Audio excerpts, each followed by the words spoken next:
avtorja, doktorja Karla Gržana. Dober večer. Torej še enkrat lepo pozdravljeni in hvala lepa, da ste se nam danes pridružili. Seveda najlepše pozdravljam doktorja Karla Gržana, magistra teologije, doktorja literarnih ved in avtorja preko 30 knjig. Tukaj smo pripravili en izbor in vabljeni, da si potem ogledate. Seveda piše za otroke, mladino, odrasle. Seveda tudi zelo toplo pozdravljam doktorja Marka Pavliho, pravnika, doktorja prava, publicista, poslanca. Hvala lepa, da ste danes z nami. Moram se seveda zelo lepo zahvaliti gibanju Svetovni etos Slovenija za sodelovanje, da lahko danes v naši knjižnici predstavimo oba dela te izjemne knjige. Moram še to dodati, da vsi izvodi prvega dela so v naši knjižnici sposojeni. Potem rada bi se torej zahvalila za sodelovanje Svetovnemu etosu Slovenija, da lahko predstavimo to izjemno knjigo in da tudi lahko danes gostimo tako izjemne goste.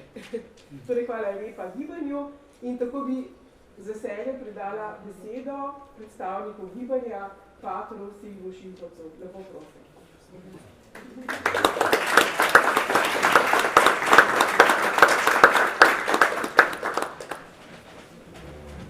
Lep pozdrav tudi v mojem osebnem imenu in seveda predvsem v imenu gibanja Svetovni etos Slovenija. Tukaj nas je kar nekaj. Po več dogodkih, bili smo že tukaj v tem prostoru, pa v Cankarjevem domu nazadnje s posvetom etično poslovanje, dobre prakse, tam novembra. Je to zdaj pač naslednji dogodek ob knjigi, ob dveh knjigah, se ne mora reči samo ena, ker sta dve, ne samo za gleda, tudi za poteškat, sem prej rekel, ker se bilo tam na zunaj. In je to veselje s patrom Karlom Gržanom, z Markom Pavliho, kot smo že rekli, in seveda založbo Sanja, ki knjigo izdala in gospa urednica nam bo tudi nekaj stvari še povedala. Hvala v začetku spet knjižnici Otona Župančiča, Barbari Bratič-Fabjančič, ki nas je zdaj pozdravila in zato, da lahko spet in spet pridemo in se tukaj dobro počutimo in se dobro imamo. In očitno tudi vsi, ki prihajate, radi prijete sem, predvsem pa na tak lep dogodek, kot je današnji. Mogoče na začetku še to, da tam nekje je založba, ki tudi ima knjige že tukaj, torej so sveže, še dišijo po tisku, se lahko kupi in na koncu bo pater Gržan tudi tukaj na to, da podpiše knjigo, tako če bi kdo želel med podpis njegov avtorja, je to danes tudi možno. Je pa po promocijski ceni, mislim, da če sem prav se zapomnil, 15 € vsaka. Še Socialni akademiji, ki je tukaj s kamero, ki bo vse to posnela, se lepo zahvalimo, da bo to potem možno si ogledati na YouTubeu, to predstavitev in ta pogovor. Svetovni etos je gibanje po celem svetu. Hans Küng je začel z eno veliko željo, kako povezati ljudi različnih verskih prepričanj ob nekaterih ključnih skupnih etičnih temah. Vse religije imamo vsaka po svoje neke etične kodekse in mnoge stvari so, da so nam skupne. Bi lahko se povezali različni ljudje v tem, da bi se zavzeli za nekaj tistih ključnih skupnih stvari, da bi to družbo povezovali med seboj, ne pa, kot se marsikdaj v zgodovini dogajalo, da smo se bolj med seboj prepirali. V tem duhu povezovanja je tudi slovenski etos, ne bi zdaj bolj podrobnosti razlagal, ker mi bi bilo predolgo, pa vendar vsaj nekaj tisto osnovni namen, tako da smo veseli vsakega, ki je že vključen v to gibanje, je gibanje, torej ni neka organizacija in tisti, ki bi radi skupaj sodelovali. Ne samo seveda verske skupnosti, ampak tudi ljudje, ki ne pripadajo nobeni religiji, ampak čutijo srcu tisto etično zavest, po kateri se ravnajo in seveda zato imamo z vsakim človekom, kdo želi seveda skupni jezik. In to je tisto, kar bi radi iskali. Zato se lotevamo različnih tem, kot sem že omenil o poslovni, pa smo imeli o šolstvu, o vzgoji in tako naprej in tako naprej. Danes, če lahko rečemo, smo tukaj zato, ker pač nam ni vseeno za ta svet, kam gre. Etična vprašanja so tista, kako živeti prav, kako živeti, da ustvarjamo skupnost ker bomo živeli v sožitju. Da mnoge stvari ne gredo prav, da imamo veliko knjig, kjer analiziramo zgodbe, kako nekaj ne gre prav, in tudi te dve knjigi, mislim, da je tem veliko, kaj vse ni prav, ampak vedno znova seveda je ključno vprašanje, kakšen pa je predlog, kako pa naj drugače živimo, da bo nekaj takšnega, kar nas bo med seboj povezovalo in kjer bomo ustvarili zdrave človeške skupnosti. Ko sem bil še mladostnik, ko sem začel brati knjige tako bolj zares, če tako rečem, so me vedno fascinirali tisti ljudje, ki so se trudili, da bi nekaj spremenili. Kako spremeniti tok dogodkov v zgodovini. In so vedno gre zgodovina preko konkretnega človeka, preko konkretnih ljudi, preko konkretnih odločitev. Osebne odločitve so tiste, ki štejejo. In zato odločitev vsakega od nas vsak dan so da je tisto, če lahko rečemo, etično delovanje. Tako sem vesel tudi našega gosta, današnjega patra Gržana, ki z vsemi knjigami, ki so tukaj, pa ker še ni tukaj, tudi ustvarja nekaj drugačnega, nekaj novega v slovenskem prostoru, tudi cerkvenem, vendarle hodi svojo pot in se mi zdi s tem mogoče včasih, kdo ga pozna, umaknen tam nekje v naravo, lahko bi rekli s svojim konjem. Po eni strani, po drugi strani pa tako sredi tega sveta z vsemi problemi, ki so tukaj in jih, kar bomo danes lahko videli. V knjigi večkrat omenja tudi patra Cerarja, mojega sobrata, jezuita, ki je pred 30 leti pisal tisto svojo knjigo, nekaterim znano Partizan, nekoliko drugače. V tej naši družbi se tako polariziramo na eno in na drugo stran, to je levo ali desno, ali je to edina opcija, kako lahko razmišljamo o sebi, o svojem narodu, ali lahko razmišljamo tudi drugače. Pater Cerar si upal razmišljati drugače. Kot jezuit, ko sem bil še mlad bogoslovec, sem poslušal zgodbe naših patrov, ki so bili mnogokrat po vojni v zaporih, za eni dolga leta. Tisto, kar sem občudoval, ni bilo samo to, da so pripovedovali, kako je bilo, ampak kar sem občudoval, je bila njihova svoboda do vseh tistih dogodkov nazaj, do vseh, kar se jim je hudega, krivično tudi zgodilo, so imeli nek umirjen odnos, neko svobodo do preteklosti. In to se mi je vedno zanimalo, odkot človeku moč, da lahko ne živi naprej z zagrenjenostjo, ampak v svobodi, ne glede na to, kaj se mu je prej zgodilo. Kje je ta notranja moč, se mi zdi tisto ključno za nas vse najbrž, ko nas se zgodijo težke stvari in kako iti naprej svoje lastno življenje in seveda v tisti skupnosti, kjer živimo.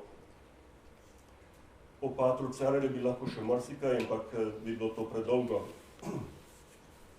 Kam nas vabi, me je takoj zanimalo, rečem, pater Gržan razmišlja o tolikih problemih, ki jih načenja v svojih dveh knjigah, kam pa nas vabi, kam nas odpira. In tam v 7. poglavju, ko sem majčkeno povohal, sem našel nekaj tistih stavkov, ko so meni na duši tako pisani. Že kot bogoslovec sem študiral teologijo, pa mi je bil všeč Karl Rahner, ko pravi, človek prihodnosti bo mistik ali pa ga ne bo več. Kar pravzaprav pomeni, ne bo dovolj samo najbrž volja, ampak še nekaj, čemu se odpiramo, kar je skrivnostno. Danes tisto, kar del, da ne samo mistiki, ta religiozni svet, ampak svet fizike, znanstveniki iščejo in recimo citira Antona Komata, da resničnega humanizma ne bomo dosegli z zapovedmi, temveč s poznanjem in z mističnim izkustvom enosti vseh bitij. Človek, ki govori iz sveta znanosti, ali Einstein, najlepše in najgloblje doživetje je občutku mističnega, v tem je čar vsake prave znanosti. Vsakdo, ki mu je ta občutek tuj, ki se ne more čuditi in obstrmeti od začudenja, je tako rekoč mrtev.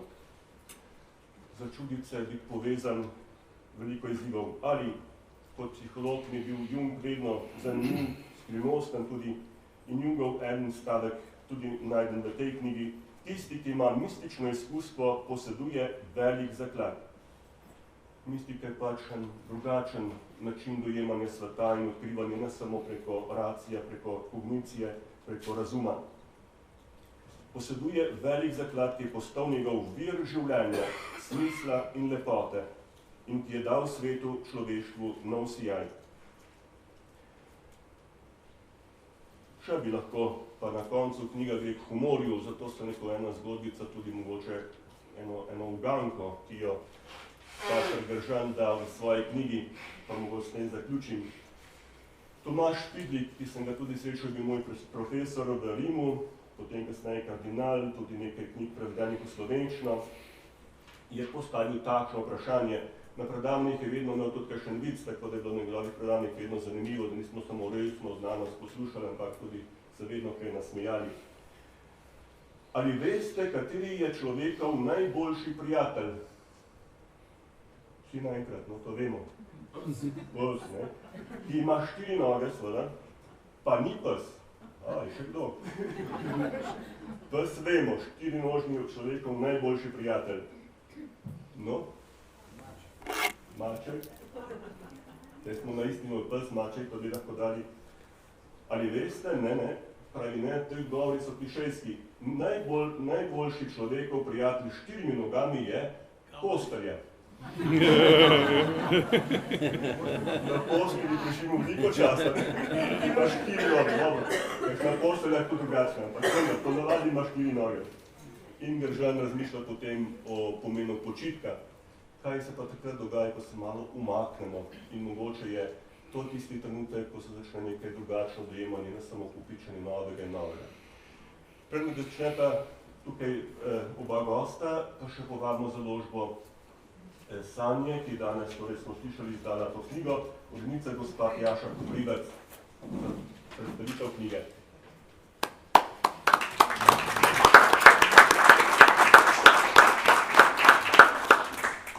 Dober večer, spoštovano občinstvo, prisrčno pozdravljena oba. Urojeni smo v polarizacijo, v dvobojevanje in zato neznosno, nezadostno opremljeni, če naj se borimo zoper usiljevano slepoto. Pa vendar, nedaleč proč sveti vrlivka, ali pa je to Božji delec, ali pa je to svetlikanje nemara pogled tretjega. Pogled tretjega, ki v različnosti vidi možnost rasti, še raje možnost preraščanja. Preraščanja, ki zmore videti ves svet hkrati. Pomislite, ves svet hkrati. Pater Karel Gržan v obsežnem delu Ustanimo v suženstvo zakleti kliče k budnosti, kliče k zavedanju. Prav res, jutrišnji dan moramo, a predvsem najbrž moramo misliti skupaj. Mnogi čutimo, da smo hočeš nočeš, navadno nočeš, hladci politike ekonomizma. Politike, ki verjame v izkoriščanje človeka po človeku, ki se sladko vzdrame, kadar zasliši vzkrik človek človeku volk. Pomislite, kako bi bila ta ista logika v hipu pohlevna, če bi mi vsi zmogli verjeti, da je človek najprvo sočloveku človek. Pater Gržan pomembno opozarja, da nismo nehotelni služabniki ekonomije, zakaj ekonomija je v prvi vrsti skrb za dom, skrb dobrega gospodarja. Temveč smo služabnice in služabniki hematistiki, pogoltni logiki, ki nas deli, da bi nas izkoriščala. Knjiga pred nami je dejanje bližine. Dejala bi dejanje sočutne bližine. In je prav tisti tretji pogled, po katerem koprnimo in ga pater Karel Gržan aleluja zmore. Pogled tretjega. Saj se spomnite. Tisti pogled, ki zmore videti ves svet hkrati. Najlepša hvala.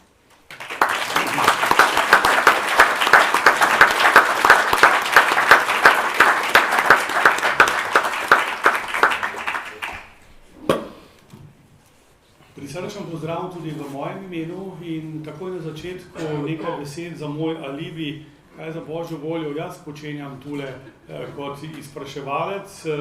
Predstavljen med drugim sem bil tudi kot politik, ampak s politiko, in to je dobra novica, se ne ukvarjam več od leta 2008, kar nekaj let je preteklo, kar pa ne pomeni, da ne poskušam biti aktivni državljan in tako je usoda nanesla, da sem eden od soustanoviteljev gibanja Svetovni etos, kjer sva se tudi s Karlom prvič videla in spoznala. Mimogrede, dogovorila sva se, da bova tudi danes pristna, takšna kot sva, bova se tikala. Čeprav sem jaz eden od najmlajših njegovih prijateljev, pa ne po letih, ampak po stažu, ampak spoznala sva se na način, o katerem bo tudi danes tekla beseda, namreč prek besed in doživljajskega prenašanja sporočil. In to je tisto, kar je res čudovito. No in drug razlog je seveda, da sem tudi sam knjigoljub in rad berem in sem Karla bral tudi že prej. No in danes takole, ko pogledam, moram reči, da me po stari slovenski navadi gradi zavist. Namreč tudi sam poskušam pisati tu in tam kaj priobčiti, objaviti, pa ne pomnim, da bi imel takšno občinstvo, ampak zdaj se mi je utrnila ideja, septembra ne bi ena moja nova knjiga išla esejistična. Veste, kaj bom naredil? Karla bom povabil, da bo on moderiral moj pogovor.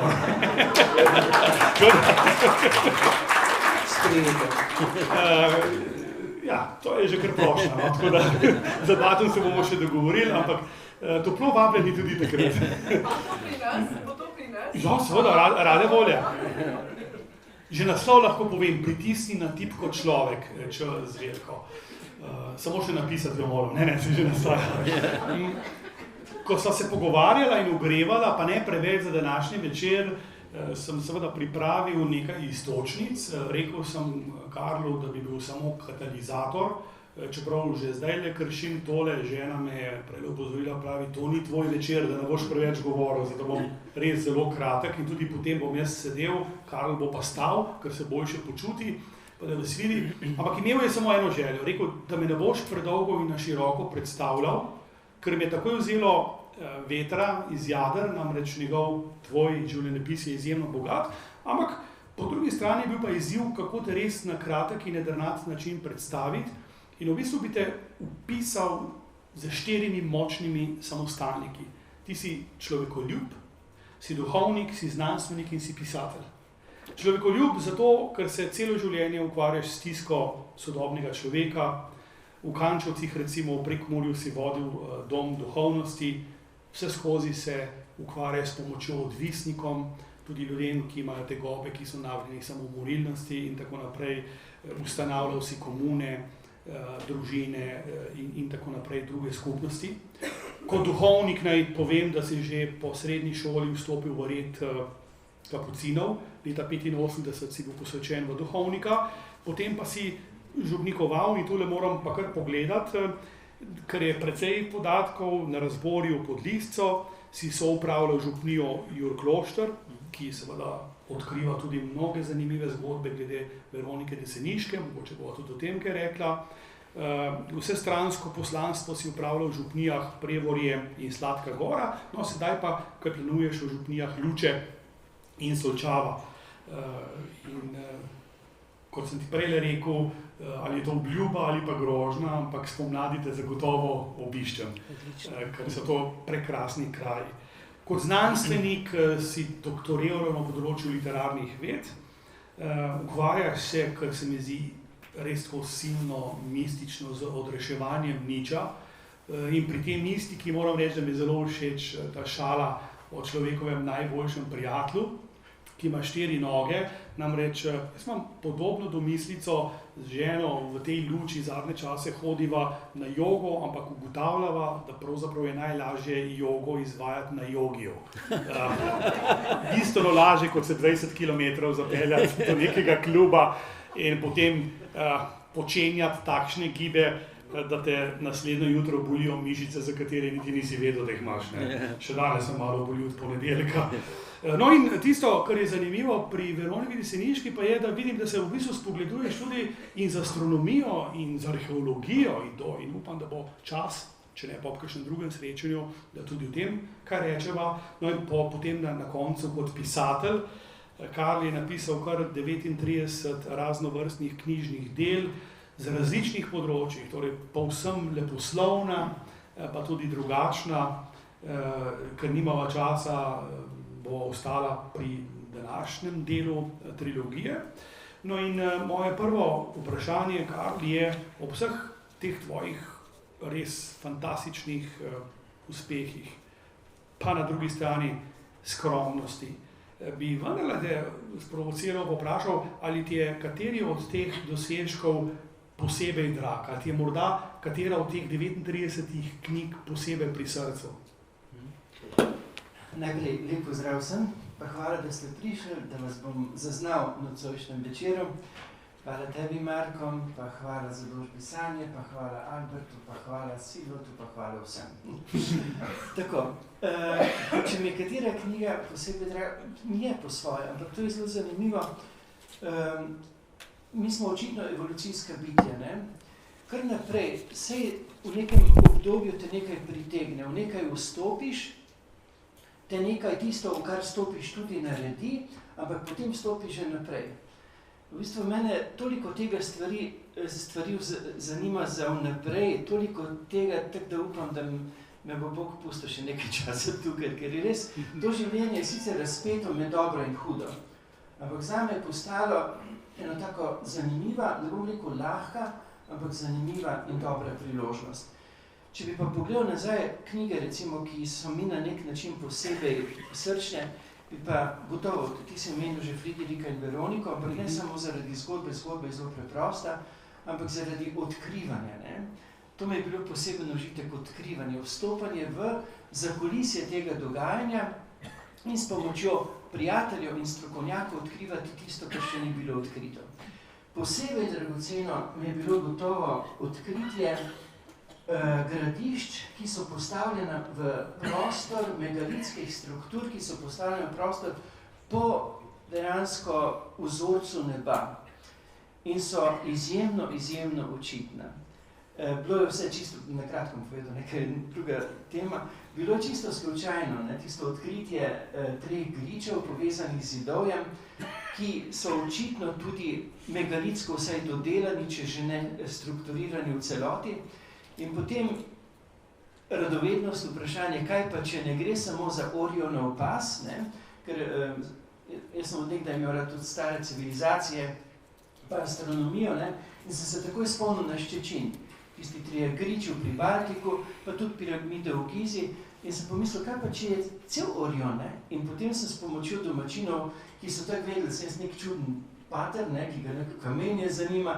Kamenje, ki je tudi čudno, ne, čuden pater s čudno postavitvijo očitno nenaravnih struktur, ne, teh velikih kamnov. In potem sem odkrival naprej in naprej.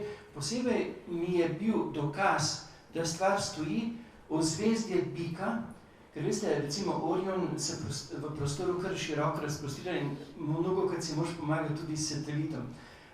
Ozvezdje bika pa je na področju recimo 3x4 km in še vedno v celoti stoji izjemno razvidno v postavitvi megalitske, torej strukture. Noro dobro. In to sem pa videl, da res ne more biti slučaj in potem sem si upal, ne? Čeprav sem bil za mnoge še prav zaradi tega zelo čuden, ne? Ampak veste, kar je čudno, je blizu tudi čudežnemu in čudovitemu, ne? Jaz imam rad čudne ljudi, ki so običajno čudoviti, ne? Tisti, ki se pa skrivajo, še vedno tudi jaz, v neko splošnost, dejansko se pa še bojimo biti čudni in zato čudoviti. Pa to je druga stvar. To mi je res bilo dobro, ne? Ker so res fantastične stvari, Marko, če sem rekel, ne pride, ne? Tudi, mislim, da enkrat na leto tudi ljudi popeljem po teh gradiščih. Noro dobro, recimo, sem rekel, lahko prek satelita gledaš, recimo, kako so ne, ker naša zemeljska os se rotira približno 26 000 letih, kako so, in torej pozicija Severnica ni skozi ta zvezda, kot jo mi zdaj opazujemo, ne, imenovana Severnica, kako so sledili Severnici na nebu z gradišči. Običajno so v obliki kroga, ne, ampak ne krogeca, ampak v krožni strukturi. In prav prek satelita lahko vidiš, kak je krog, zraven kroga, zraven kroga, zraven kroga, kak so zemeljsko potovali po vzorcih neba, ker so iskali harmonijo. Bom nehal s tem, ker je preveč zanimivo to manjega. Seveda potem knjiga, le kaj počne Bog v nebesih, ko je na zemlji toliko trpečih in izstopajoče seveda tudi ta, ostanimo suženstvo zakleti. To ne pomeni, da mi ostale niso dragocene, ampak v bistvu so pa to, kot si vprašal, izstopajoče. Krasno, to je v bistvu trilogija. In človek, trilogija še ni končana. Ja, vem, da še ni končana, se mogoče ravno o tem par besed. Jaz sem moral 2-krat prebrati, celo se spomnim na strani 17, da sem gotovo v redu. Prva knjiga, ki je bila tudi izjemno uspešna, je že omenjena, kaj počne Bog v nebesih, ko je na zemlji toliko trpečih. Potem je druga knjiga, ki je sestavljena iz 2 delov, tako da to pomeni, da še ni trilogija zaključena. In tretja knjiga, čeprav razumem, vsaj za nas javno še nima naslova. Delovni naslov ima. Strast po potešitvi, odrešitvi. Krasno. Glede, jaz sem duhovnik. In skozi, ko sem stopil v stik kot duhovnik, dokler ostaneš na nivoju teologije pa teoretiziranja, je lahko to preživeti. Ko pa stopiš v stik z pristnostjo, z iskrenim čutenjem in iskanjem ljudi, pa ne moreš več po teološko blefirati. In jaz sem ugotovil, da sem na nek način dolžan razbremeniti misel na tistih področjih, ki jih je morda v preteklosti ali pa jih tudi v sedanjosti cerkev obremeni. To pa je pogled na Boga, tisti Bog. Recimo, to mi je rekel en otrok, mi je rekel, mali, mislim, da je bil drugi razred, je rekel, pater, a ne, da se ne sme kleti? Sem rekel, ja, ni lepo, ne? Je rekel, jaz sem zadnjič peljal z biciklom, sem zaklel, Bog me je tako zabrisal po tleh. Veste, to je tisto, ne? Bog je kot strašilo, Bog kot manipulacija, ne? S strahom je najbolj podla manipulacija ljudi. Zgodba Jezusa je zgodba sočutnosti, ne? Bog se inkarnira v drek, v Betlehem, in mu moj drek ne smrdi. In me prav odrešuje kot ljubeči, kot sveto v teminah mojega in nebogljenostih mojega življenja. To je prva knjiga. Druga je polarizacija. Ne? Eni so v nebesih, eni pa v peklu. Ne? Veste, to je manihejstvo. Ne? Večni obstoj Boga zla, ne? Ki te tam cvre, in nikoli do konca ne scvre, in pa eni pa žurirajo. Ne? In potem neka mati, katere sin je, pač se cvre, neskončno poje te hvalospeve ljubemu Bogu. Ne? To je, gledajte, tukaj, Bog je trojica, je sveti. In cerkev preprosto ne more utrjevati modela dvojnosti. Niti svojo pozicijo, ne? To pravim v knjigi, na hit povejte, na kateri strani je cerkev, na levi ali desni, ne? Vemo, kaj bi odgovorili. Ne, cerkev ne sme biti ne na eni, ne na drugi strani. Kot recimo, že pred krščanstvom, druidi, keltski svečeniki, njihova temeljna pozicija je bila v imenu tretjega. Bog ni jim padel na pamet, da bi šli utrjevati eno stran, se umestiti v eno stran, ker bi s tem samo po sebi utrjevali polarizacijo. Cerkev pa mora biti na poziciji tretjega in svetega. Seveda se tukaj tudi si omenil 7. poglavje, vprašanje cerkve in njene pozicije, tudi glede slovenske sprave, ne? Če sta bila tam predsednik in Šušter, nadškof, dejansko bi mogel biti recimo predstavnik enih in drugih, Šušter pa kot tretji, ne? Kot spravnik, kot svečenik, kot povezovalec. Ne? Jaz se pa tukaj dotikam predvsem vprašanja polarizacije, kako smo mi urojeni v svet dvojnosti in se sami po sebi delimo in kako to dvojnost dejansko in napetost, ki je nujna v dvojnosti in je lahko koristna, dejansko odstraniti iz prizorišča manipulacije, ko nas nekdo manipulira, deli in dejansko na ta način upravlja sebi v korist, kako dejansko to napetost izkoristiti za evolucijski zgib. In sem zelo vesel, da je šel drugi del knjige, ker v drugem delu predvsem pokažem te pasti, kako nas speljujejo in kako preraščati, kar je zame zelo pomembno. Ne samo pokazati na pasti, ampak tudi dejansko pokazati, kako se osvobajati. Ne? Otiknimo še bolj tako rekla tudi o hrematizmu, ki ga izjemno lepo povedano, ne? To moramo povedati. In potem tretji del je pa pogled na spolnost. Ne? Spolnost, gledajte, je mistika. Obredje, na zunaj izraženo, ki ima mistično globino in celo mistično presežnost. Cerkev je tukaj preveč v preteklosti ustavila noter zopet manipulacijo na občutku krivde.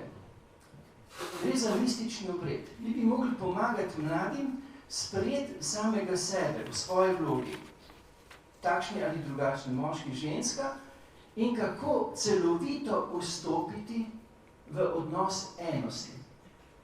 Tako se je pa zdaj recimo seksualnost, spolnost banalizirala predvsem na neke tehnike, premalo pa na tiste globinske razsežnosti srca in duha. Kajti potem spolnost, recimo v tudi duhovni odprtosti, je po moje, sem celibater in ga kar držim, ampak je po moje najgloblji možni mistični obred. In tukaj je treba vrniti, recimo, pogledu na spolnosti, veste, tisto vlogo, da bo manj manipulirana, ker bo imela tisto polnost in prikazati, kako pomagati ljudem, da bodo vstopili v to radostno mističnost. Ne samo, da bo kar tak neki, ampak da bo res ta celovitost.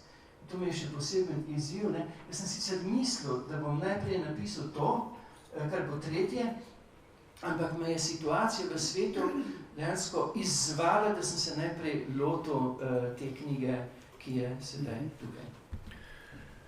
Krasno in seveda se veselimo te tretje zaokrožene trilogije. Kot te poznam, kako si delal, bom bo to verjetno še letos išlo.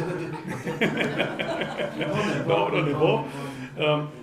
Tisto, kar je mene seveda med ostalim pritegnilo v knjigi, tak fil ruž, rdeča nit, se mi zdi ravno že omenjeno nedoživljalsko, oziroma doživljalsko prenašanje sporočil. Ugotovljeno je znanstveno, da se ljudje sporazumevamo samo 7% z besedami, preostalo pa na druge načine. Tudi midva sva na nek način to doživljala, kaj vse se dogaja med besedami, tako kot je nekdo rekel, da je bistvo glasbe tisto, kar je med notami, v presledkih, v pavzah. Pa me zanima, kako to doživljaš. Ravno se mi zdi, da moderni človek to zanemarja. Seveda zanemarjamo tudi besedno komuniciranje, ugotavljamo, da smo vedno bolj grobi, da se ne zavedamo tega, da lahko tudi pri elektronskem sporazumevanju že en klicaj preveč nekoga zelo prizadene. Ne vem, če ste vedeli, ampak obstaja sodna praksa, ki pravi, da pomeni uporaba velikih črk v elektronskih sporočilih kričanje in nedopusten poseg v človekovo, recimo, intimno sfero in tako naprej. Torej, po eni strani smo vedno bolj subtilni, po drugi strani smo vedno bolj grobi, zanemarjamo pa tistih 93% načinov, drugih načinov komunikacije. Kako je s tem? Sem tukaj lotil na to tvoje vprašanje poglavja iz druge knjige, ki govori o procesu izobraževanja. V bistvu, mi smo zdaj ukalupljeni v proces usposabljanja za uporabnost. To je čist vredno. Ampak veste, nam bi morali tudi pomagati k radosti bivanja, da bi zmogli sprejeti najprej realno samega sebe. To, da smo in da tudi nismo, da imamo levo in desno roko. Mogli bi pomagati staršem, da bi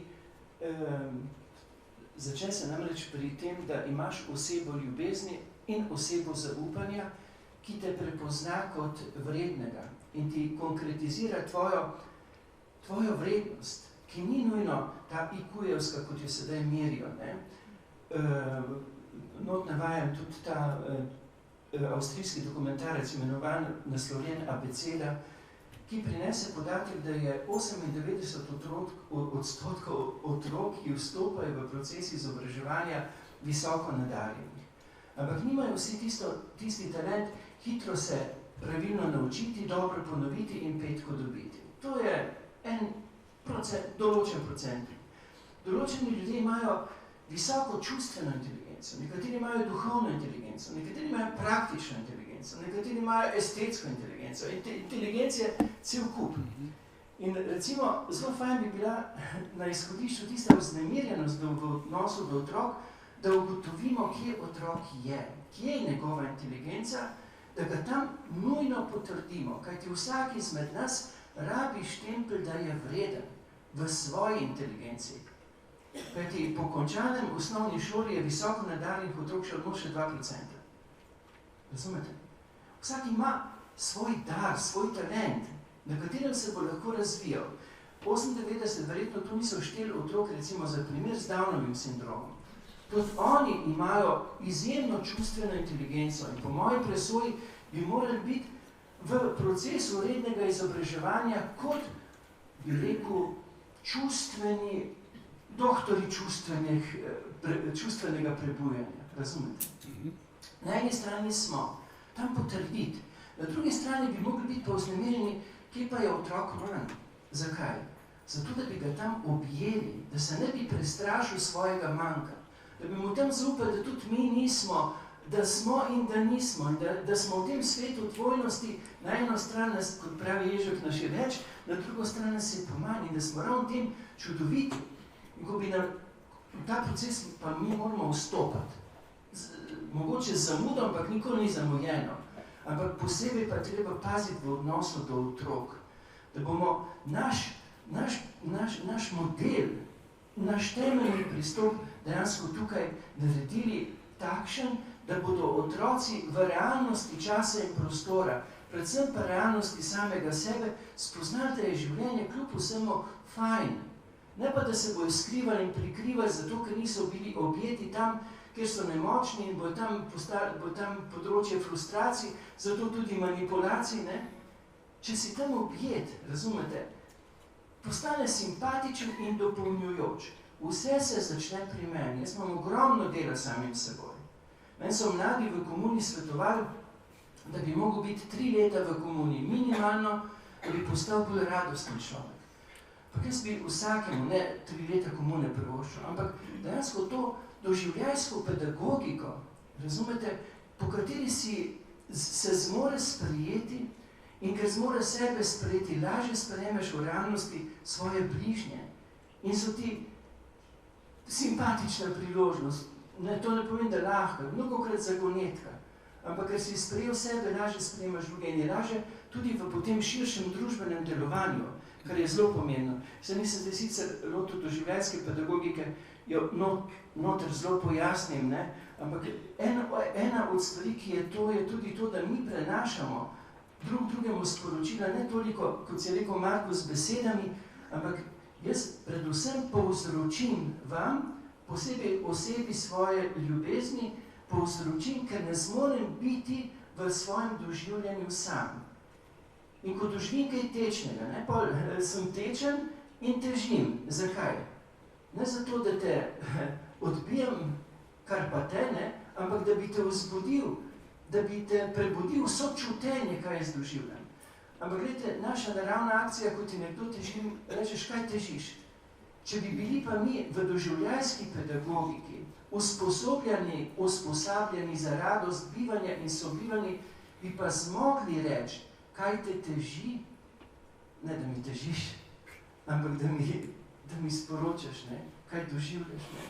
Veste, mi bomo morali temu procesu izobraževanja dodati horizonte, ki so za radost bivanja, ne samo za ponucati. To je zdaj ta samoumevnost krematizma, ki mi mislimo, da edina možna rešitev ni res. Da se ga kar lotim, ekonomija pa krematizem. Lahko, mogoče samo za intervenco, če mi dovoliš, namreč utrinek iz najne komunikacije, ne? Ko so se dogovarjali, ko so si pisala glede knjige, glede predstavitve, moram povedati, da je ideja zrasla na zelniku našega dragega prijatelja in tudi soustanovitelja gibanja Alberta Smrečnika. Na nek način je Albert mene kar določil, da bom to opravil. Karl ni rekel ne bil, ne imel in potem, ko sem jaz nekaj sporočil poslal po elektronski pošti, sem si njegov molk razlagal, ali da mu to ni všeč, ali da morda celo kaj jezen name, samo še to manjkalo, da bi se usedel en kot in se zjokal, da me ne mara, ne? Čeprav so se mogoče prej nekajkrat v življenju videla. Potem me je pa Karl poklical in seveda od takrat naprej je vse steklo. Mi je razložil, kako je za komunikacijo, pisanjem, kako je za poplavo teh menov in tako. In recimo tudi zame krasna izkušnja, ne? Ker ravno zaradi teh neizrečenih besed ali pa sporočil ljudje dostikrat krenemo v napačno smer, povzročamo zlo in trpinčenje sebi in svoji okolici, ker nimamo odprtih src za vsa ta sporočila, ki sicer prihajajo od okolja. Tudi mogoče zato, ker je preveč prek elektronike, ne? In elektronika pa ne potegne. Če bi ti mene videl živo, bi ti jaz rekel, sam to pa si ne bi pisala, ne? Jaz sem pa zdaj res po teh knjigah, bom rekel, po domače tako crknem, da se včasih res in mi je recimo, ampak to ni upravičilo, ker se na elektronsko pošto bi moral odzvati in se ti upravičujem. Ne, ampak poglej, si rekel crknem, tole bi se še Tolstoj zamislil, ne? Mislim, je res kar nekaj strani, pa je bil Tolstoj na koncu zelo crknen, mislim, utrujen, no, kot bi ti rekel. Tako da res še Zdaj pa šel na ekonomijo, prosim, ja. Ki se mi zdi to temeljno. Namreč, gledajte, to, kar bi zelo rad ozavestil, je temeljna, po moje, temeljna globalna prevara, ki trenutno obvladuje svet. To pa je neločevanje med pojmom ekonomije in hrematizem. Zakaj gre? Glejte, že stari misleci so zelo jasno povedali, kot je povedala tudi Tjaša, ekonomija je že po pomenu besede skrb za dom. Vi sami veste, da poskrbite doma za vse. To ne pomeni, da imajo vsi enako. Dejstvo je pa, da imajo vsi dovolj. Ampak ne samo ljudje, ampak tudi kužki, mucki, vse, kar imate. Ne? Jaz imam enega konjička doma. In ko sem šel sem mu dal pol večerje. Pred tem, ko bom prišel domov, bo dobil še pol večerje, pa še poklepetala bova malo. Ne? Moj konjiček mene vedno, ko zagleda mene, vidi jabko. In tako simpatično dvigne nogo in z nogo po zraku je to njegov izraz prosim. On je v nekem trenutku zakapiral, kaj jaz razumem, ne, in to je jabka. Ja, ampak gremo zdaj naprej. Glejte, za vse, ne samo za živali, za rastline, tudi za malo zemljo, ne, ker zemlja je mati, ki nas hrani, ki nas umiri. Ne. Ko se uležeš in se dotakne zemlje, ali pa bolj shodiš po zemlji, se dotikaš ljubeče matere, ki te sprosti, umiri, okrepi, ti daje moči. To je ekonomija, skrb za slehernika. Hrematizem, to je že govoril že Tales iz Mileta, 7. stoletje pred našim štetjem. Potem Platon, Aristotel, so omenjali pa izraz, ki je hrematizem. To pa pomeni kopičenje. Ti pa kopičiš lahko za nekoga na račun nekoga. Ne? In dejansko smo mi v modelu, ki je postal samoumeven, modelu hrematizma, zver se je oblekla v ovčjo kožo in razglasila sebe za ekonomijo. Glejte, tudi danes je umrlo 36.000 otrok, kot vsak dan. Imamo na tisoče in tisoče doktorjev ekonomije. In kakšne imamo situacijo v svetu? Enkrat je po takem srečanju prišla k meni ena gospa, ki je doktorirala v Združenih državah Amerike z ekonomije in rekla, mi smo se učili izključno hrematizem in ne ekonomijo. Učili smo se temeljne principe kopičenja, kako zbirati, kopičiti kapital in kako seveda na račun nekoga, kdo je vir. Vir je človek in vsi tisti, ki sem jih prej naštel. Izgubimo občutek za sočloveka. Vidimo cash, koliko bomo zbrali, koliko bomo dejansko pridobili. Ne čutimo pa več ne živali, ne? To je ena od stvari, ki mene zelo prizadene, ne? In recimo, jaz imam to srečo, da zdaj živim zelo blizu tam, kjer se je pojavilo, veste, sredi Slovenije, kar naenkrat, ena nora krava, zaradi katere sedaj povzročajo Dachau živalim. Tudi zdaj, ko sem se peljal proti Ljubljani, se je pred mano peljal tovornjak z živalmi. Si vi predstavljate kravico, ki skozi živi na enem področju, potem pa so, recimo, pač smo ljudje ene in druga, nekateri tudi meso, so naredili dokumente zelo diskretno. Hitro, diskretno. Potem, zdaj, kaj pa zdaj? Zdaj pa, kakšne travme doživljajo te živali, te kravice? Kako jih zganjajo tiste tovornjake? Ko pride v območje, veste, to je zločin. Jaz sem se zelo posvetil temu, da bi odkril, a je bila tista nora krava ali ne, pa se tam zelo bojijo kmetje direktno povedati. Zelo dvomim o tej nori kravi. Ne dvomim pa, da nas imajo za nore in da povzročajo zločin tem živalim, ki jih na koncu njihovega življenja trpinčijo, mučijo, zato ker je to ceneje, ker je to ekonomično, da bo šnicl bolj poceni. Zločinskost. Tam v knjigi, mislim, ne vem, prvi ali drugi, imam prav primerjave med Dachauom, kar se je dogajalo v Dachau in pa med v teh klavnicah. Med Dachau. Kaj nas imajo za nore? Mi smo tiho. Zakaj? Ker rečejo, edina možna rešitev. Malo nas prestrašijo, da ne bomo tudi mi, če bomo kaj, ne? Samo nas, spomni treba. Za Slovence je bila dosti samo ena nora krava. Niste bila treba dve. Mi nam zadostoje ena nora krava. In smo tako, ja, tako mora biti. Skozi nam Francija v edinih možnih rešitvah. Veste, če bi imeli ekonomijo, danes ne bi bilo nobenega brezdomca v Ljubljani. Za vse bi se dali poskrbeti. Na en primeren, dostojen način. Se pogovarjam s brezdomci, koliko jih čez zimo dejansko obupa, zmrzna, to ni novica. Razumete? Dal bi se. Sploh ne stane veliko. Dal bi se urediti. Pa zbiramo neke štofelce za neke operacije otrok v tujini. Pa dajte se hecati. Štofelce bi morali zbirati za helikoptere, ne pa za otroke. Če že rabimo kaj, ne? Veste, mi smo sprejeli logiko hrematizma, ker pravijo, da je edina možna. Seveda, v sedanji situaciji, kakršna je na svetu, ko vlada hrematizm, je za hrematizem to edino možna. Ampak tu se moramo mi prebuditi in ozavestiti, ker pojma hrematizma, Tjaša, kako ste se matrali, da bi našli pravi izraz, ne? Jaz sem napisal tam krematizem, ne, ker me spomene tudi na krematorij naše zahodne civilizacije, ta ureditev, ne, so stakne glave, ker tega izraza niti v slovarju tuj knjig, ker se je skril, ker ga ne sme biti, ker hoče biti oblečen v ekonomijo. Ni.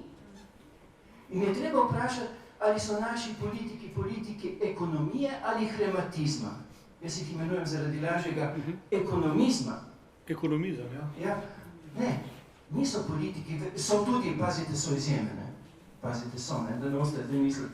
Ampak globalno služijo politiki hrematizma in naši gospodarstveniki imajo v glavi logiko hrematizma, interes hrematizma in na ekonomskih fakultetah mene zelo zanima, recimo, tudi teološka ima neko ekonomijo, a se učijo tam na tej ekonomski fakulteti ekonomijo hrematizma ali ekonomije. To me zelo zanima. Ali utrjujemo zločesti koncept, da to treba ozavestiti. Treba se bo prebuditi, ker prebojenje bo na nivoju posameznika. Ne bo nam, se bo zgodilo prebojenje zato, ker bo tam nekdo, ne, ti si tisti. Ki boš govoril o tisti eni nori kravi in kako je vsa situacija nora, predvsem pa v odnosu do živali zločinska. In boš o tem jasno govoril. In se ne boš pustil zblefirati, ja, ni druge možne rešitve. Hrematizem, zapomnite si to. Tukaj je temeljna globalna prevara na tem svetu v sedanjem času. Ker se je hrematizem oblekel in se izdaja v ovčji koži za edino možno rešitev. Tu je. Ker vodi vso logiko, zaradi katere, kot sem rekel, tudi danes umrlo 36 000 otrok in bo prav toliko umrlo tudi jutri, Zaradi revščine, ker ni pitne vode in tako naprej. Ker nimajo zdravila za 1 ali 2 evra. Daj bi se urediti. Ne, ampak veste, tele ekonomisti revmatizma se celo zaračunajo, sem ta procent pa sem zgubil podatek in si ga nisem upal navesti, ali ga celo imam noter, zdaj ne vem, so zaračunali procent, koliko mora biti revnih v določeni družbi, ne, tako na nivoju države, kot na nivoju recimo EU, kot na nivoju, kot na globalnem nivoju. To je princip, kaj ti strah vodi, da bolj delaš, da se bojiš, da te lahko, recimo, veste, kje je 8-urni delovnik, ne? 4 ure zjutraj, 4 ure popoldne, vmes 4 ure čakaš, otrok takrat ni doma, si čižil še praški, šilo zvečer, prije zmatran in potem ti še na kakem predavanju kak župnik ali pa ne vem kdo budi slabo vest, ker ne vzgajaš dober otrok. Ti si pa totalno crken, ko priješ domov, si želiš samo, ko boš vprašal otroka, je vse dobro, rekel dobro, ker si toliko zmatran. In pa ti ponudijo, da ti manipulirajo pamet, ti ponudijo ne blesane nadaljevanke, ne? Tu sem vesel, da je rok, ne? Gledate nacionalko, gledate tiste limuzine, kot risko dobiš, ko... Edino nacionalko še ima te kvalitetne oddaje, ki so kultura, ki prebujajo razmišljanje, ne? Tam ti pa neki ponujajo. Med dnevnikom se naštepajo tiste informacije, da sploh nimaš časa premisliti, pa že gledaš neko plažo tam. Jaz nisem proti rumeni literaturi. Ampak veste, rumeno berite, ampak samo na WC-ju. Tam, kjer gre rumeno iz vas, konzumirajte rumeno. Da te požene, ne? Da te požene, je pa nedostojno, če imaš to, recimo, v dnevni sobi pa spalnici. To je pa res nedostojno. Res. Glede, mi moramo, prebojenje, kje se začne? Pri tebi, pri osebnih odločitvah. Saj jaz sem zelo začetnik, jaz sem zelo tumpast, med vsemi vami najbolj.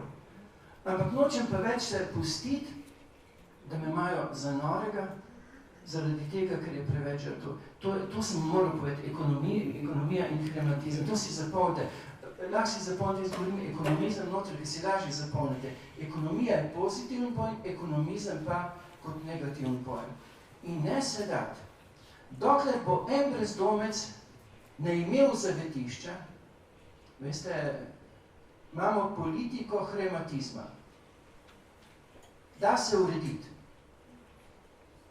Da se urediti v zelo kratkem času.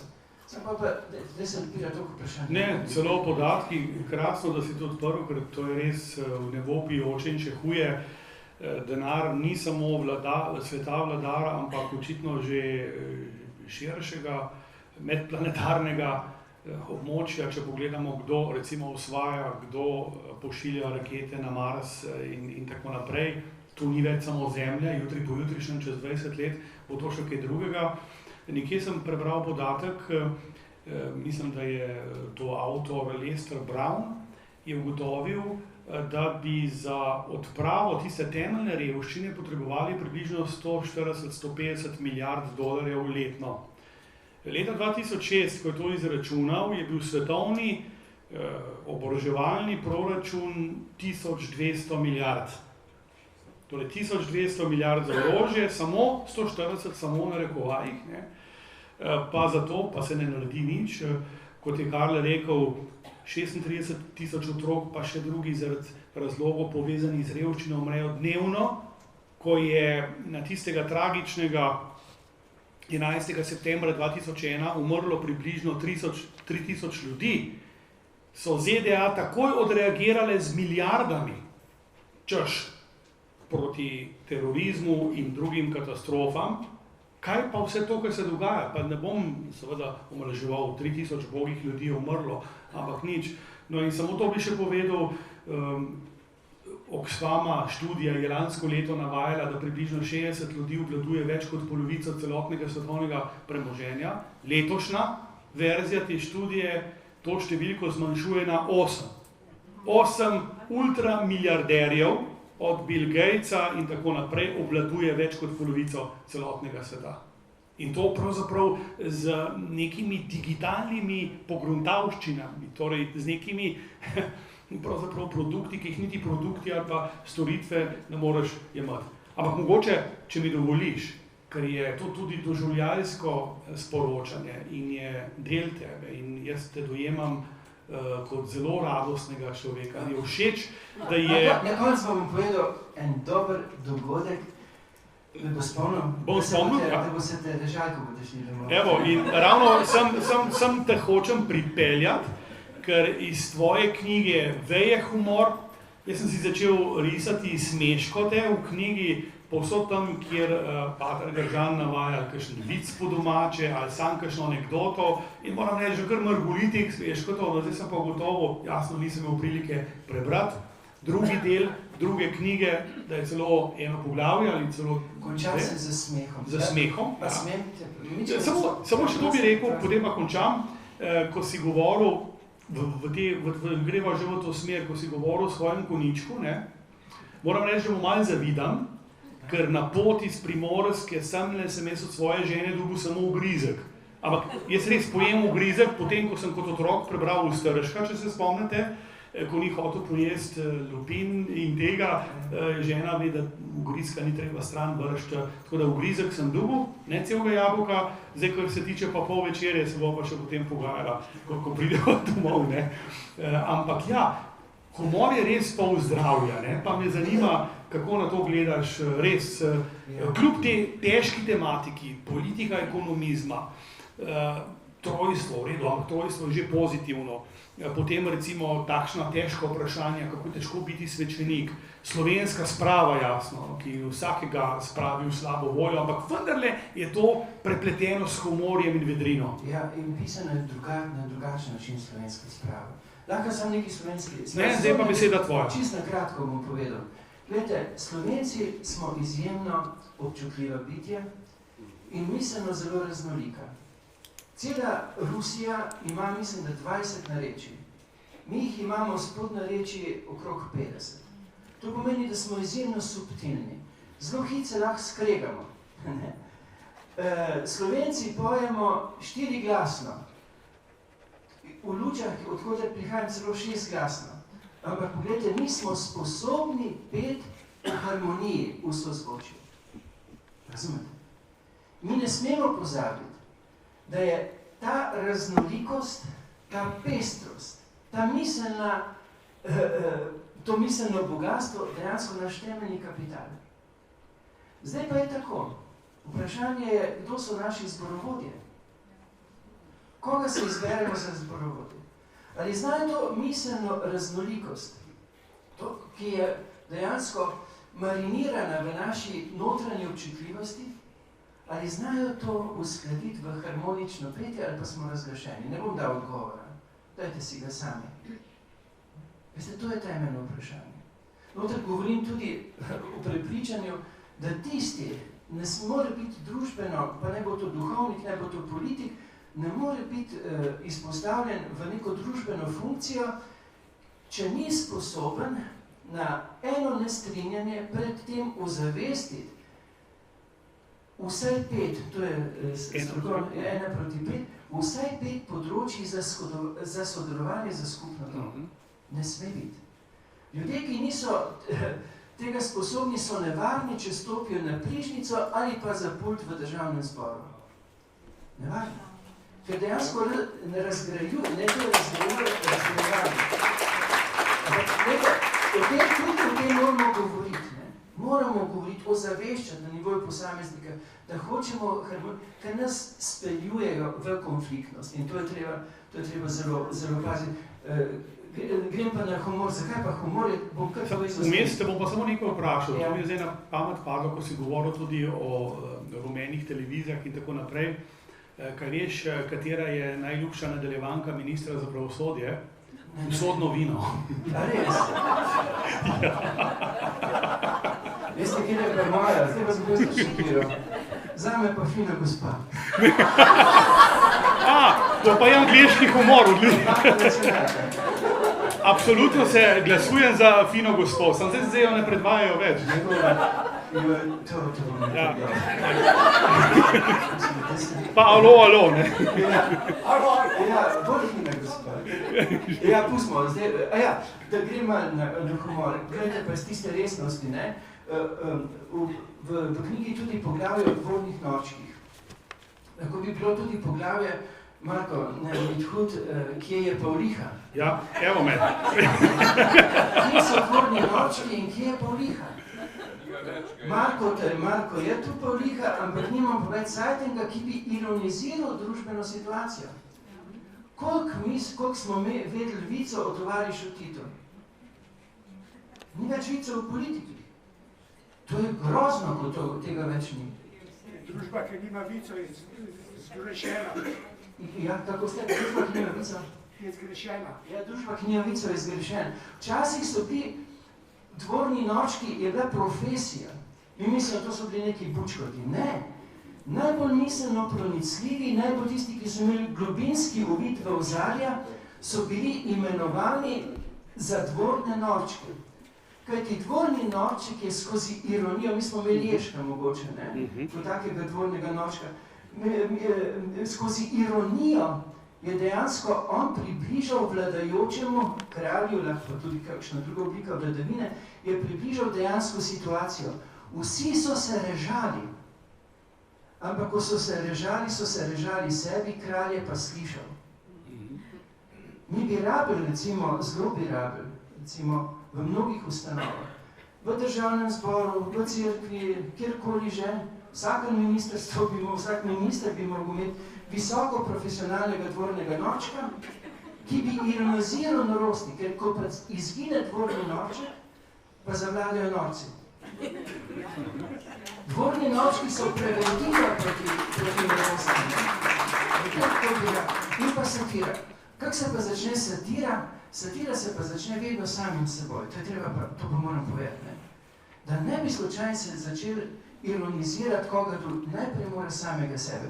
A lahko zdaj, Marko, že ti spovem tudi, če še naučis na koncu. Ja, prav lepo, in te bom imenoval, kot se je zgodilo, kot pišeš, daj gospod tovariš pater, ne? Kot je tudi malce smešno, ne? To je bilo pa tistih prelomnih. Temu se reče sprava, vidiš, ko so me tako imenovali. Z njo še pa na Ptuju, pa sem šel na občino, pa je tam tisti gospod Meči z mene rekel, gospod tovariš pater. To je ne povedal. Ja, politično korektno. Ampak zdaj vam brez povedal, tako malo za smeh, da ne bom prav še resno, mojo veručno uro, pri kateri sem mislil, da bo najbolj uspešna, je pa postala najbolj komična. Bilo je, tako da malo se relaksiramo, bilo je tam okrog velikonočnega časa, imel sem veliko prvi razred, jaz sem razmišljal, kako bi otrokom razložil simboliko velikonočnih jedil. In potem mi pravi, da veste, genialna ideja. Bil sem prepričan, da samo meni na celem svetu. Kupil sem tisto veliko jajco, veste, ne malo, ampak veliko jajco. Noter sem dal Jezusovči kip in sem rekel, pogledajte otroci, kakor piščanček prikljuje jajčno lupino in pride na svet, tako je Jezus premagal grob in ostal v življenju. In ko jaz to otrokom povem, en reče, zdaj pa vem. Sem rekel, viš, dve. Sem rekel, kaj veš? Je rekel, zdaj pa vem, kako sem prišel na svet. Sem rekel, kako to misliš? Je rekel, ati je dal eno jajco mamici, mamica jo je vzela, pol se je rasla in pol me je zvalila v bolnici. In sem hotel naštelati, ne pa to, ampak veste, to je bila tema, ki je res zanimala, otroke ni zanimalo Jezusovo vstajanje, pa kako sem prišel na svet, ne. In potem je takoj en že rekel, ko so imeli 5 otrok, moj ati je imel 5 jajc. Sem bil čist ferb, ne. Sem rekel, tišina, zato sem bil, da sem in se jih res šokiral, ne. Šokiral, oni so utrpnali, sem mislil, o moj Bog, preveč sem, ne. Ampak moral sem reagirati, ne, da ni šlo v napačno smer, pa čez nekaj časa en dvigne roko, sem rekel, kaj bi rad. Je rekel, a žih nekaj vprašaj, sem rekel, vprašaj. Je rekel, a vi imate še obe jajci? Katastrofa. Ampak veste, najhujše pa bilo to,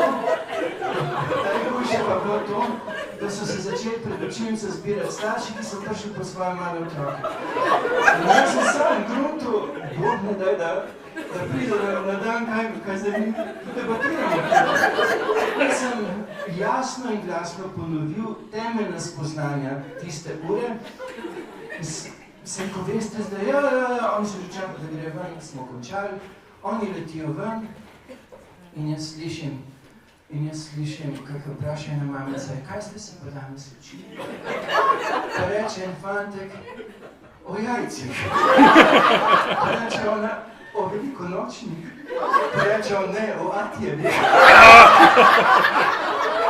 To se zgodi. Ampak veste, bistveno je, da ironizira samega sebe. Sam jaz takrat nisem, jaz sem bil čist pav. Jaz sem bil čist nemočen, potem sem po staršem razložil, pa so se pa režali, jaz sem se pa premanjšal. In so jezuiti pomagali, Silvo, jezuiti so mi pomagali se režati po manjši računi. Kaj povem še eno jezuito po kapocino? Kaj pa bomo še pa spet resno? Ne, pa potem, zdaj mi je jasno, zakaj si se odločil, da boš napisal knjigo o spolnosti, ker je bil ker neki prakse, ne? Namreč pol je še vprašal, pol je še ena deklica na tisto, a imate više obe, je ena deklica dvigna roko in je rekla, on je župnik, ne sme imeti otrok, ima še obe. Ampak otroki mi je čisto simpatični, ne? Kako? Otroci so neposredni. Prisni. Jaz se pa moram še to učiti. Ja. Če smem pravzaprav, vidiš, da si tudi mene malo zmedel s temi jajci, da bi moral počasi jeti, ja, domov. Ne, glede na to, da bi morda tudi pustila temu bogatemu, čudovitemu občinstvu, da kakšno vprašanje postavi, samo morate vedeti, da res knjižnico ob 8 zaprejo, pa Karl bo tudi kasneje rade volje podpisoval knjigo. Mogoče da zaokrožba vse to, ta prvi del in potem vprašanja, postavljaš kot večina ljudi tudi novoletne zaobljube. Ja. Pa me zanima, če nam zaupaš kakšno letošnjo, pa še nekaj me zanima, kako je pa s kislimi kumaricami, so že godne, govoriš, da jih rad vlagaš, tudi na nek prav poseben način. Hvala, Marko, za to vprašanje. Glede, ta knjiga pomaga, da bi sebe sprejeli v celovite resničnosti, tudi tam, kjer se zamorimo, da bi nas osvobajali. Imam pristop, da bi zmogli sprejeti realnost tudi v napetosti dvojnosti in da bi znali to napetost sprostiti ne v boju in po boju, ampak da bi jo znali izkoristiti za evolucijski vzgib. Vete, mi imamo plus pa minus. Če nas bojo kar naprej leve pa desne uniformirali eni na našo stran, drugi na drugo in potem mi smo veliki plus, oni so veliki minus in če nas bojo tukaj skop delali, vete, to so vojne, to so revolucije, to je sprostitev, to je kratek stik sprostitev na napačen način. Če daš električno žico, plus in minus skupaj bo počel. Če daš pa vmes kavni mlinček, si pa lahko na sveže zmedeš kavo in jo spije s prijatelji.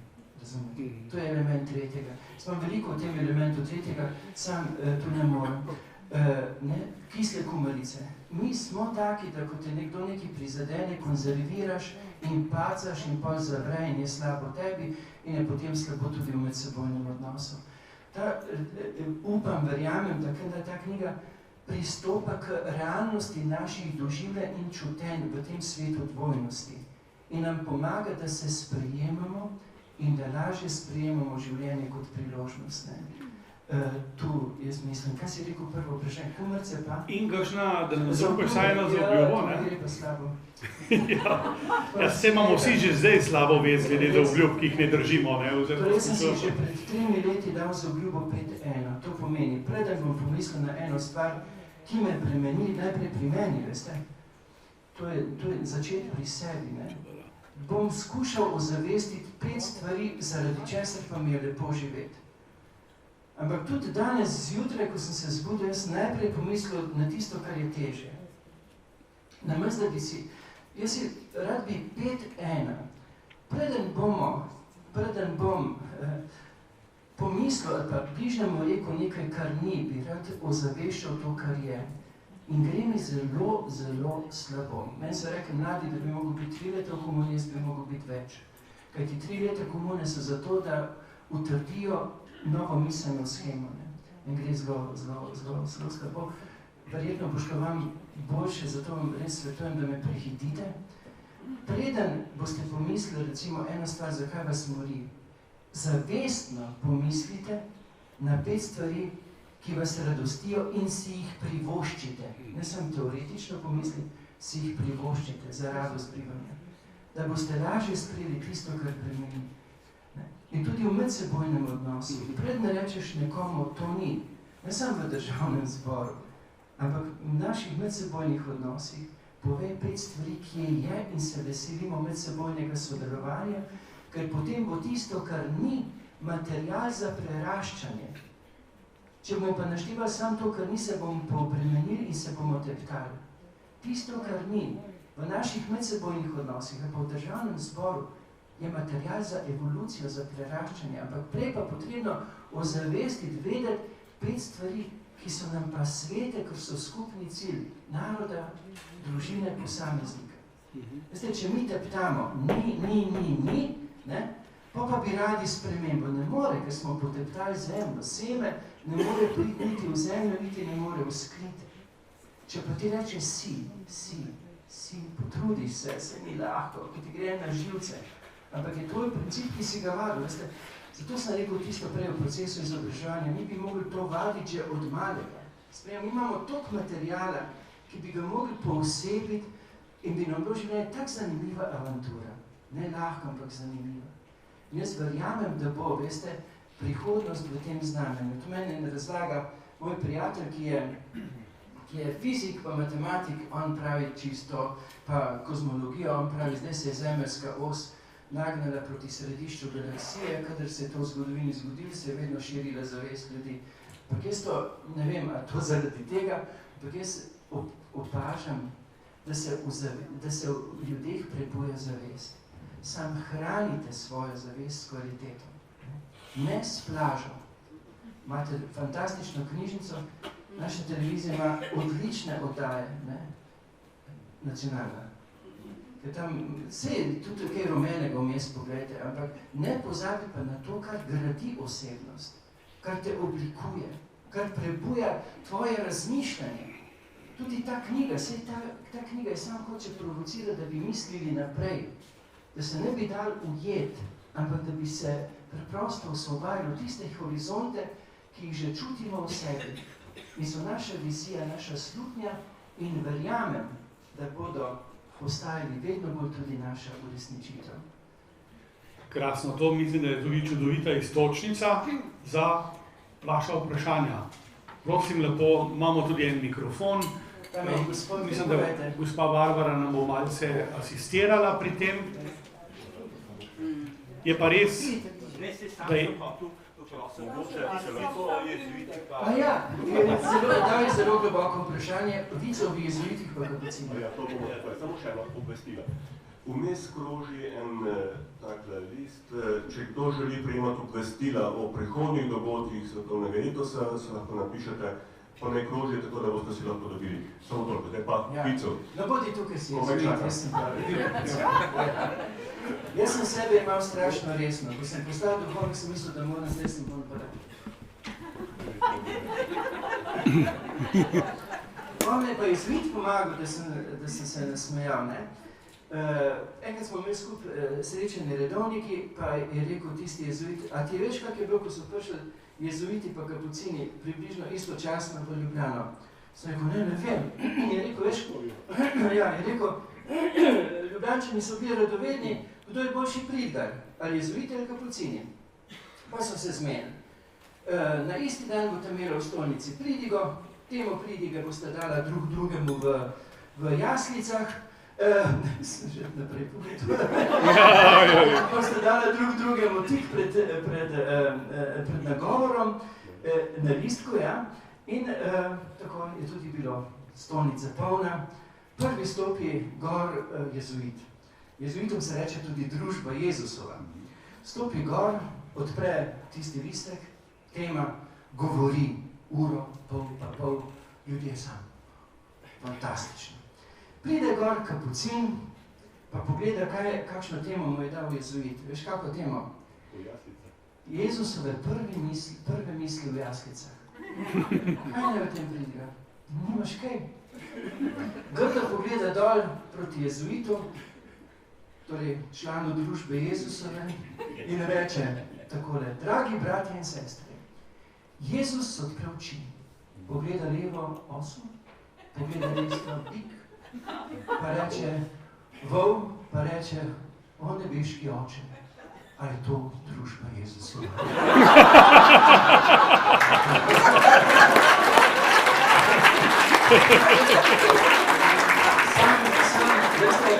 Če meni povedal jezuit, zato ker je vedel, da rabim lekcijo. On mi je pokazal, kako moraš najprej ironizirati samega sebe. Mene so jezuiti veliko noči prav za zgledom. Pa še to, papež Frančišek je jezuit. Krasno, res je, danes je smeh. 3/4 zdravja, ne samo pol. Pogumno. Tudi, če imate še kakšno posebno željo po šalah. So jezuiti, kaj posebej še nekaj. Lahko. No, pa so pa rekli, ja, vemo, zdaj za pridganje so zmagali jezuiti, pa so pa rekli, kaj pa teologija, sveta znanost, ne? Pa gre župan k predstojniku jezuitov, reče, takrat bo preizkus v stolnici z področja teologija, gre k kapucinskemu predstojniku, tudi mu pove isti datum, ampak kapucinski predstojnik je bil raztresen. In je pozabil določiti enega izmed patrov, da bi naštudiral teološko znanost, je poglobil. Jezuiti so pa že tako znani kot zelo pametni ljudje. Tam se pripravlja najboljši izmed teologov, ne? In potem na predvečer pride župan spomniti, jutri ob tej pa 3 uri se dobimo, kapucinske predstojnice prime za glavo, joj, kaj zdaj pokliče brate, pa reče, kjer bi šel, ne vsi patri, ki so študirali teologijo, do enega je bolela glava, ne vem, vsakakor je imel vsak izgovor, pa je pa rekel kuhar, ki sploh ni bil teolog, je rekel, bom šel pa jaz.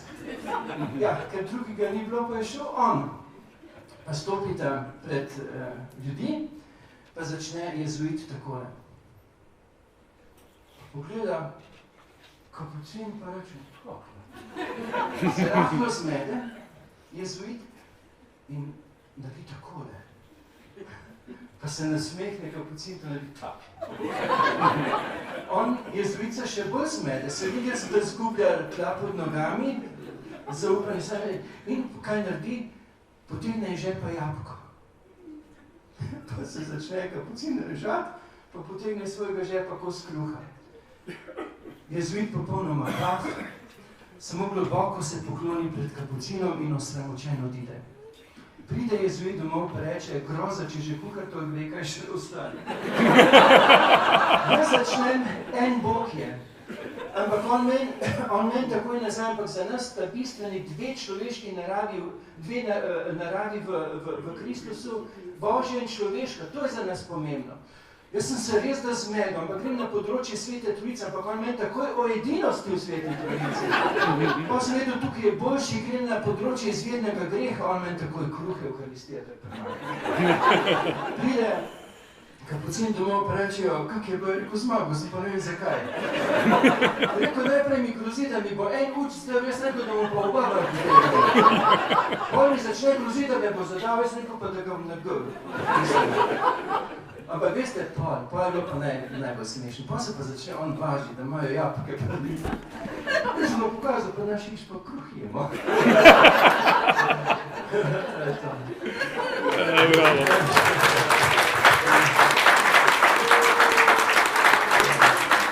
Vse ni bilo, če smo malo veseli. Ne, malo ti bo poanta. Morda res kakšno vprašanje? Bodo res? Tam je gospod čisto na koncu, ne vem, koliko časa bo rabil, da do vas pride mikrofon. Mogoče nam e-mail pošljete. Prijete tiže. Na kakšnih konferencah imajo možnost, da s SMS-i postavljati vprašanje, pa se potem projecirajo, pa to midva ne bo počela, ne? To, kar ste rekel, 5-1, ne? v teoriji izgleda zelo krasno, ampak kako pa pol, ko se z enim skregate, kaj najprej naštejete 5 dobrih lastnosti, mislim, kako Zelo dobro, praktično, ja. če lahko. Zato sem rekel, da bi bilo to potrebno vaditi od malega naprej. Ne? Mi zdaj se matramo, ne? Ampak tudi takrat, ko se skregaš, ne? Takrat vre, takrat moraš imeti en model umiritve oziroma odstranitve, da dejansko da skladiš svojo jezo, kajti takrat, kaj boš rekel v efektu jezo, bo tlačenje, bo samo prenos tvoje prizadetosti. Ti si ranjen in boš veliki plus, tistemu boš pa, ker mu boš hotel doživljajsko prenesti svojo stisko, svojo bolečino, svoj gnev, mu boš pa projiciral, s čim ti povzroča bolečino. Ampak to ni celovita resniča, ampak mi smo tako navajeni. Zelo hitro pridemo v medsebojno obstreljevanje. Gre za odločitev in gre za vajo. Ko pa zavre, dejansko moraš pa vedeti, da takrat govoriti oziroma takrat samo, da takrat tvoje sporočanje osebi, ki ti je dragocena, sicer ne bo konstruktivno. Najbližji med seboj smo najbolj občutljivi, zdaj mi nismo imeli to temo, ampak recimo na tej temi bi mogel odpreti vprašanje idealizacije. Mi sprejmemo realnost vseh, osebo ljubezni, tisto osebo, ki ti je najbližja, pa hočeš imeti za popolno potešitev in umiritev svojo, da ti je dobro. Otrok v tebi hoče imeti čisto zadevo, ampak ni čistih zadev, razumete? Ni čistih zadev in mi se nujno tudi prizadenemo. Zato je treba delati na osebni rasti, zato sem rekel, ne brati samo rumeno, ampak je treba vedeti, začne se pa, da spremem sebe, sem in nisem. In to je zelo težko, jaz imam tukaj veliko problemov, ne?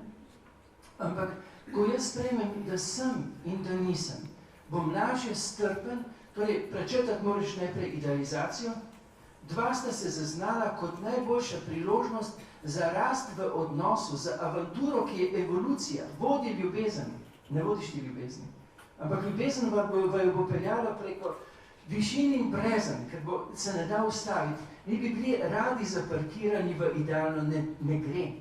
Tudi ob osebi, ki jo imaš najbolj rad, ima najbolj rada, ljubezen pa jo bo vlekla naprej v nove horizonte. Mi smo tipično evolucijska, pobožni bi rekli, odrešenska bitja. Ne? To je treba prvo vedeti. Potem pa to ne pet, ena že takoj, ampak pri sebi razčistiti. Mi tako zelo rabimo, ne samo potrditev, ampak strašno rabimo, da bi bili objeti tudi tam, kjer nismo bili, kjer smo nemočni. Recimo, jaz sem dislektik. Jaz se še vedno zgubim.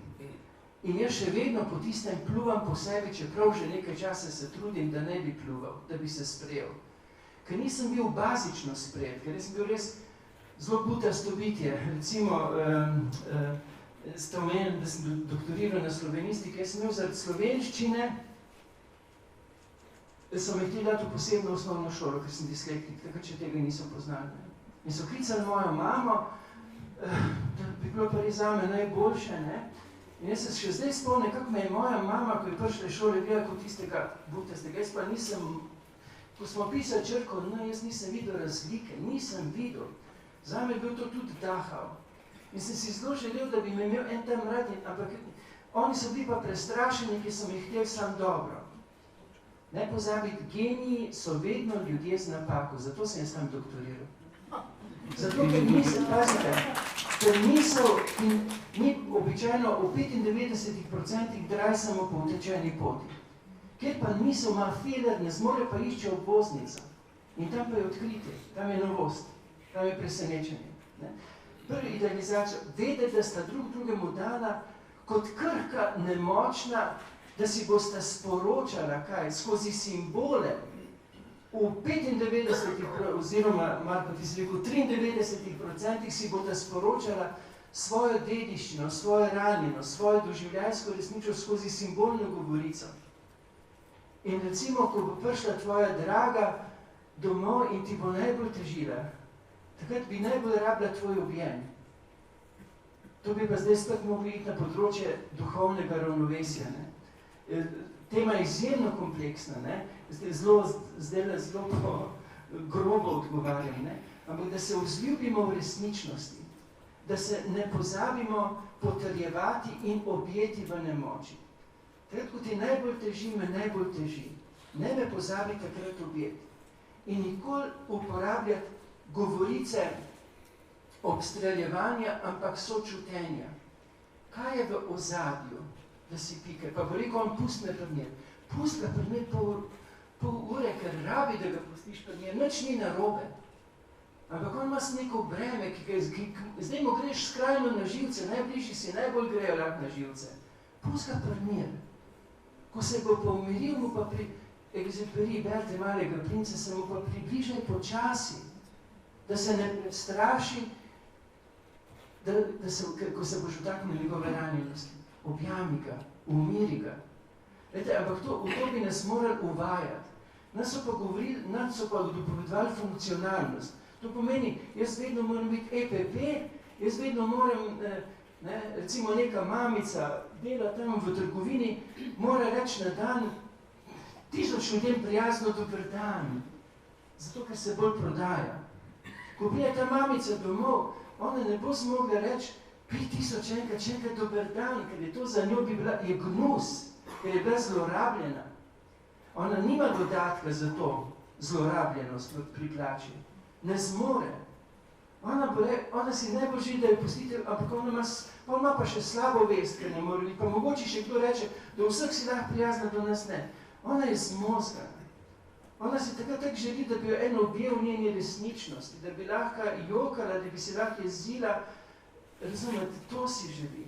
Ampak doma si pa želi otroci, da bi bila prijazna. Mož si želi tudi nasmejan. Ne, razumete, mi se bomo morali učiti približati drugemu v dejanski resničnosti. Učiti, sprepoznavati in nam bo neizmerno dobro, ne zato, ker bomo znali skupaj praznovati, ampak ker bomo skupaj v ljubeči navezi, ko nam bo hudo, bomo molčali, ampak ne bomo sami. Ampak mi moramo vstopati v te odnose razkošja. Učiti se moramo, prepoznavati zakonitosti. Povedal sem sam malo, ampak v tej smeri. To je tako lepo, da bi pravzaprav res še en aplavz, najmanj še en aplavz.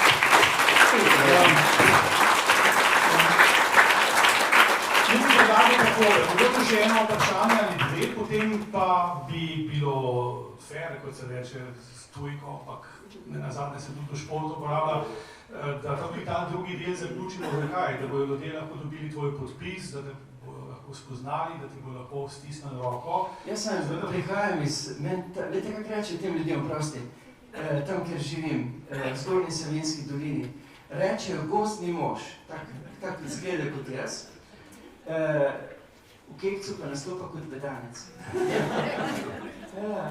In jaz sem Kekec. Ja, jaz pa bedanec.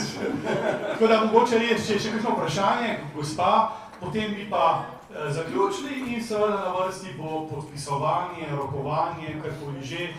Gospa urednica je povedala, da so knjige na voljo, tudi za posebnim popustom, če lahko še jaz malo služen za PR, pa neč ne dobim od tega, ampak je res knjiga je pa takšna. Ne se ustrašiti, kaj debela, na uvodu piše pred kazalom. Tako kot se ne ustrašite polnega pladna štrudla, ker ni treba takoj celega pojeste, tako se ne ustrašiti knjige, ker verjamem, da je razdeljena v kazalu na izjemno zanimive koščke, ki vas bodo pritegnili. Košček po koščem, naskačete sem tja, košček za koščkem in verjamem, da bo marsikateri izmazal cel pladni štrudla, pa tudi te knjige. In lahko povem iz svojih izkušenj, da tvoja knjiga bistveno manj naredi kot štrudl. Kdo hoče hujšati, ne bere knjigo. Evo, še en EPP imamo, ne? Točno. Pa si dober tjaša za EPP. Jasno. Zlasti, če boste vmes počete delali in zgled. Ne, ampak ne nagojki pladni štrudle zraven knjige. To je tudi nevarno, ja? Ja, ampak je to dobro. Pozdravljeni, rada bi se navezala na mladega gospoda 5-1. Zdi se mi izjemno dobro, kot mama zdaj govorim. Živela sem, da sem hčer enkrat vprašala, ali smem prosim jokat. Pa je rekla, mama, jokaj, pa sem jokala. Bilo mi hudo. Prišla je drugi dan z nekim hudim telefonom, da bo zadeva, da bo komunikacija tekla. Izjemno se me je dotaknila vaša zadnja knjiga, Pater Geržan, ko ste povedali, ustvarjali ste eno hišo za otroke in so vam podarili Mati Božjo za Ježuščkom. Brez roke. Brez roke. In ste satira glasna. Ste povedali, kako je neka napaka se je zgodila, Ježušček nima desne roke, pa so vas poučili, pa so rekli, ja, vašo roko rabimo. Hvala za vašo roko danes. Hvala lepa. Mogoče zaključna misel, dragi človekoljub, dragi duhovnik, dragi znanstvenik, dragi pisatelj in drznil si bomo reči tudi dragi prijatelj. Res hvala lepa za čudovit večer. Mene sploh ne bi potreboval, mi je pa v izjemno čast in zadovoljstvo, da sem lahko sodeloval. Zdaj bom drvel nazaj v slovensko Istro, da bom lahko začel brati drugi del tvoje knjige. Hvala lepa založbi, da ima posluh za takšna dela, res klobuk dol, veliko eden od športnikov, sicer Al Capo. Najlepša hvala knjižnici, da nam stoji ob strani, niti ne stoji ob strani, pravzaprav nas vedno podpira. Jasno, mojemu dragemu prijatelju, Patru Šinkovcu in ostalim članom svetovnega etosa in ja, občinstvu, kot rečeno, tista zavist je bila šala, pa je že spohtela, ampak res je krasno čuti to, kar tudi Pater Geržan pravi. In mislim, da je Pavček pisal, nekaj čutiti v zraku in tisto, kar je bilo rečeno na takšen ali pa drugačen način, recimo tudi, da 21. stoletje bo duhovno ali ga pa ne bo, se čuti. Zavest narašča, nekaj se dogaja, drugače ne bi bilo toliko ljudi danes tu in tudi na drugih dogodkih. Še enkrat hvala lepa, zdaj pa kot rečeno, mislim, da bo Karl Rade bolje podpisal knjigo in to je najlepše pravzaprav, ker avtorji še ostane, če potem ljudi tudi preberejo. Še enkrat aplavz.